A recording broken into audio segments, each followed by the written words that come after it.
સુરતના ડિંડોલીમાં તાંત્રિક વિધિના નામે દુષ્કર્મ કર્યાની ઘટના સામે આવી। ડિંડોલીમાં રહેતી મહિલાએ આર્થિક તંગી હોવાને કારણે તાંત્રિક વિધિનો સહારો લીધો હતો। પીડિત મહિલાએ લિંબાયત ખાતે રહેતા અહેમદ નૂર અલ્લાનુર પઠાણ નામના તાંત્રિકનો સંપર્ક કર્યો હતો। શરૂઆતમાં તાંત્રિકે પોતાની લોભામણી વાતોથી આ મહિલાને ફોસલાવ્યા અને ત્યારબાદ ઘરમાં તાંત્રિક વિધિ બાદ રૂપિયાની નિશ્ચિતપણે વરસાદ થશે તેમ જણાવ્યું હતું।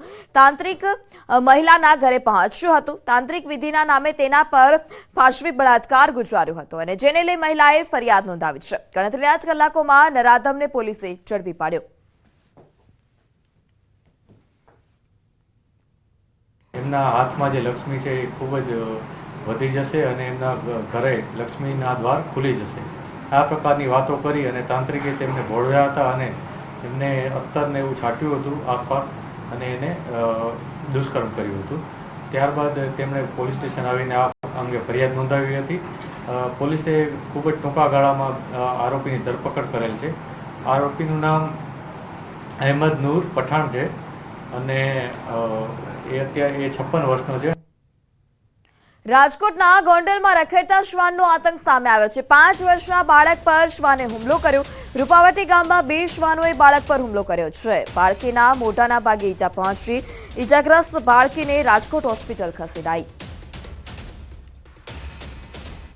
સુરતમાં મંદિરમાં તોડફોડ। આદિવાસી સમાજમાં ભારે રોષ જોવા મળ્યો છે। મંદિરમાં તોડફોડ મામલે આજે આગેવાનોની બેઠક છે।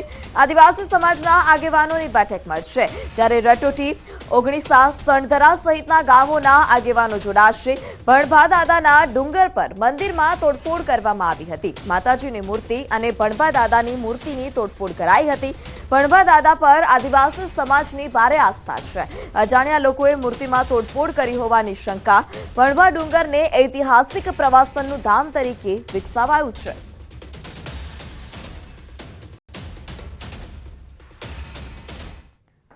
કચ્છમાં બસ પર પથ્થરમારા મામલે કાર્યવાહીનો ધમધમાટ। સામખિયાળી નજીક ચક્કાજામ અને પથ્થરમારો થયો હતો। એસટી બસ સહિત પોલીસ પર ટ્રક ચાલકોએ કર્યો હતો પથ્થરમારો। પોલીસે 100 થી વધુના ટોળા સામે ફરિયાદ નોંધી છે। પથ્થરમારો કરનારા 18 શખ્સોની પોલીસે અટકાયત કરી। સરકારી સંપત્તિને નુકસાન તથા રાયોટિંગ સહિતની કલમો હેઠળ કાર્યવાહી। તો બસ પર પથ્થરમારા મામલે કાર્યવાહીનો ધમધમાટ હાલ અત્યારે શરૂ છે। સામખિયાળી નજીક પથ્થરમારો થયો હતો। સામખિયાળી નજીક ચક્કાજામ પણ કરવામાં આવ્યો અને પથ્થરમારો થતા પોલીસે 100 થી વધુ લોકોના ટોળા સામે ફરિયાદ નોંધી છે। તો સમાચારમાં હાલ સમય થયો છે વિરામનો। આપ જોડાયેલા રહો ન્યૂઝ 18 ગુજરાતી સાથે।